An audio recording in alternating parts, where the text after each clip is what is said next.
Secularism से अधिक खतरनाक जहर दूसरा नहीं है। सेक्युलरिज्म ने भारतीय समाज का मेरुदंड झुका डाला है, लगभग तोड़ ही डाला है।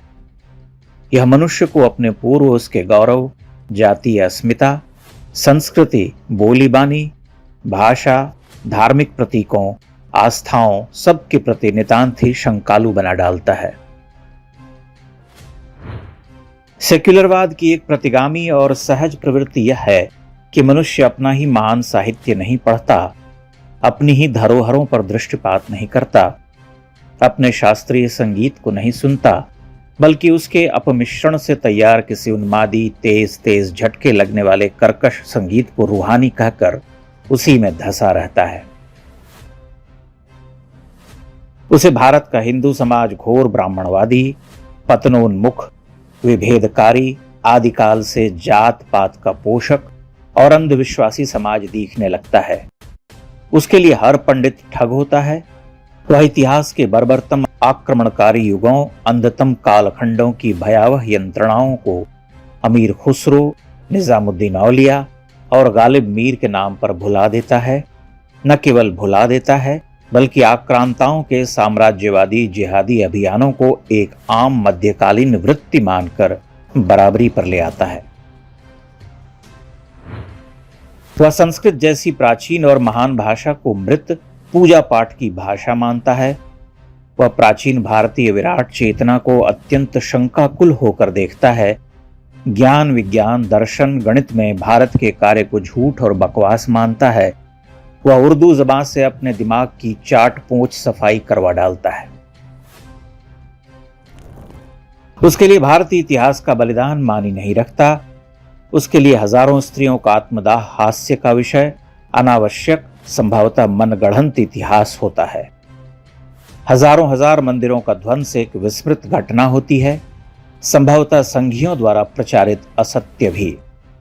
वह राम मंदिर निर्माण को क्षोभ से देखता है, देश के हिंदुओं को कोसता है, विकास के लिए इसे गैर जरूरी मानता है।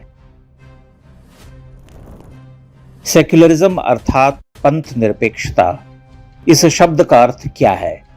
क्या सोचकर इसे भारत के संविधान की प्रस्तावना में जोड़ा गया होगा? क्या सोचकर भारत जैसे धर्म आधारित राष्ट्र को सेक्युलर बनाने की जिद ठानी गई? सेक्युलरिज्म की शुरुआत यूरोप में तब हुई जब वहां के लोगों ने बाइबल और विज्ञान में विरोधाभास देखा। लोगों को दिखने लगा कि बाइबल में जो कुछ लिखा है वो सरासर झूठ, अवैज्ञानिक और अधकचरा है। सेक्युलरिज्म का विचार उस समय और बढ़ गया जब यूरोप में विज्ञान का तेजी से विकास हो रहा था, विशेष रूप से 17वीं और 20वीं शताब्दी के बीच। वही सेक्युलरिज्म भारत कैसे पहुंच गया? भारत में लोग विज्ञान में भी ईश्वर को ही देखते हैं। हिंदू धर्म ग्रंथों और विज्ञान में कोई विरोधाभास नहीं है। जो विरोधाभास हैं भी तो वे समय के साथ दूर हो जाते हैं। श्रीनिवास रामानुजन जैसे गणितज्ञ कहते थे कि संख्याओं में उन्हें ईश्वर दिखाई देते हैं। वे कहते थे कि गणित के कठिन सूत्र उन्हें स्वप्न में उनकी कुल देवी बताती हैं, जो कि इस तर्क से सत्य लगता है कि उन्हें गणित के सूत्र तो पता होते थे, लेकिन उन सूत्रों को कई बार वे सिद्ध नहीं कर पाते थे। रामानुजन से पहले आर्यभट्ट, भास्कराचार्य, वराह मिहिर, महर्षि सुश्रुत सभी उस कालखंड के आधुनिक विज्ञान के ज्ञाता होने के साथ साथ ईश्वर के भक्त भी थे। वे अपने ज्ञान में ही ईश्वर को पाते थे। उज्जैन के महाकालेश्वर मंदिर में महाकाल की शिवलिंग के ऊपर जिस पात्र में से पानी की बूंदें टपकती रहती हैं, वह वराह मिहिर द्वारा समय मापने के लिए बनाया गया था। यदि आप हिंदू हैं तो आपके लिए सेक्युलरिज्म का कोई अर्थ नहीं है। आपका धर्म और विज्ञान आपस में विरोधाभासी नहीं है।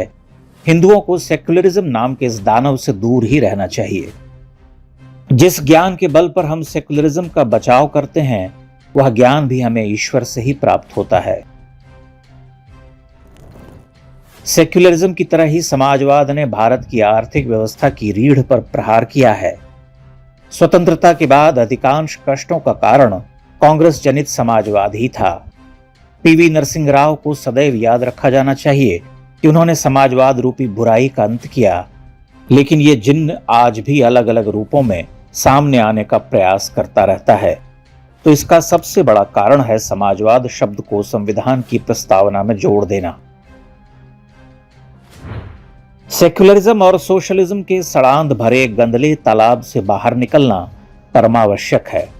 इस चक्कर में हमने एक राष्ट्र के रूप में पूरी एक सदी बर्बाद की है।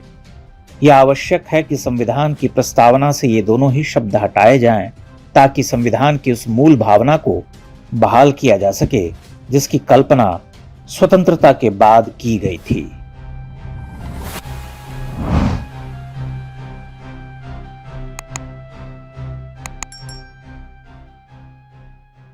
इंडेक्स ऑनलाइन के वीडियो समाज को समर्पित हैं। आप इनको डाउनलोड करके जैसे चाहे वैसे प्रयोग कर सकते हैं। चाहे तो आप हमारे टेलीग्राम चैनल से जुड़ सकते हैं। वहां सारे नए पुराने वीडियो आपको मिल जाएंगे। हमारे सोशल मीडिया लिंक हर वीडियो के डिस्क्रिप्शन में होते हैं। हमारा एकमात्र उद्देश्य हिंदू समाज को जागृत और एकजुट करना है। इसमें सहभागी बने। धन्यवाद।